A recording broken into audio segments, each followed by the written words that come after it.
This one's going to be briefer than my usual videos because of limited space, and yeah, there's so many things to say around this election and around Trumpism that it would absolutely dominate my channel if I spoke about everything.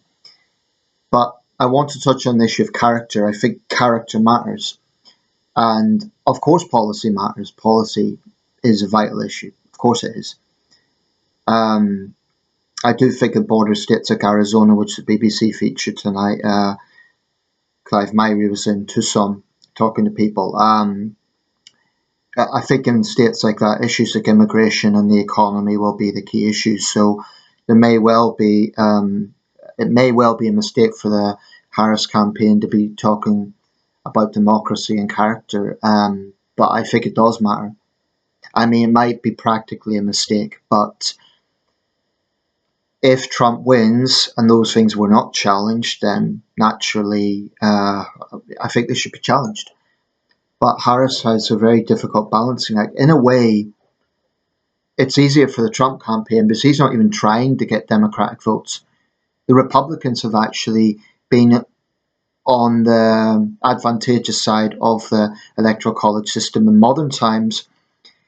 Only one election have the Republicans won by the popular vote, George W. Bush in 2004. Every other election, the Democrats have actually got the popular vote. And the two elections they lost in 2000 and 2016 were the controversial situations where the Democratic candidate got more votes but didn't win the Electoral College. There's a possibility that that could happen this time. And if it does, I think the Democrats have a much stronger claim to be talking about stolen elections.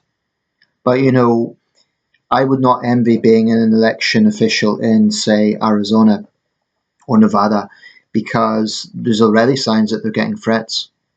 And whilst it would be naive to say that, you know, the other side's squeaky clean on this, I think it's more likely to be coming from the Trump side because they seem to be more prone to getting into conspiracy theories.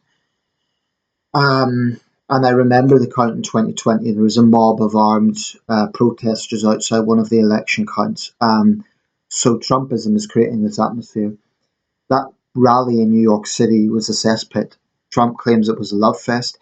I actually think the comedian's joke, insulting as it was and foolish as it was, given the importance of Puerto Rican voters, that's just yet another thing in Magaland. It isn't.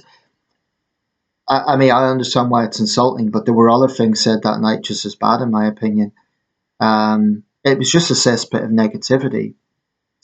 Now, I say character matters. Where do you start with Donald Trump? Aside from being an industrial skill liar and a convicted felon, it's been shown that he has tried to subvert democracy by his call to the Georgia election official in 2020. That alone should disqualify him from the ballot. I think Donald Trump's a demagogue. He's a 78-year-old man who gets into Twitter feuds with celebrities.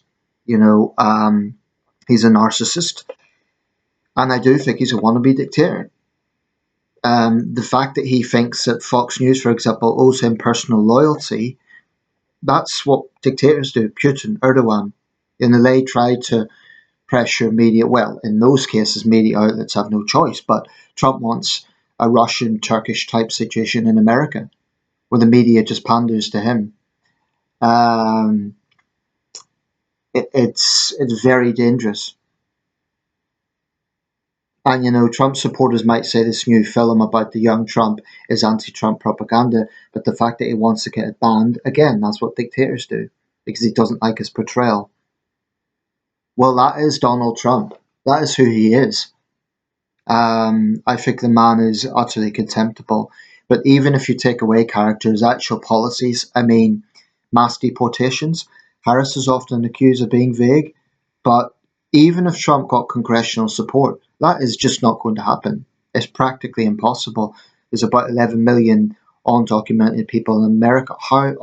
That is just not practically possible. So he's a carnival barker, lying to his own base. Look at the people around Trump who support him, like Laura Loomer, a far-right conspiracy theorist. I just find it astonishing that otherwise intelligent people could even fathom supporting this man. And I hear arguments like, well, we know he's outrageous, he says all these things, but you know what, he might be good for the economy. I would just point out, though, that the economy, a lot of the struggles that people have faced, Harris and Biden had to pick up from Trump's mess. His pathetic response to COVID initially done nothing to help the economy.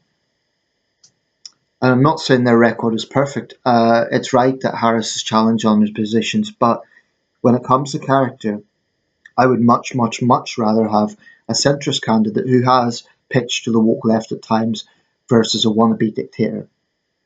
I don't agree with all of Harris's positions, but I do think she's generally a more conventional candidate. I think Trump is actually quite dangerous, and I think Trumpism is toxic.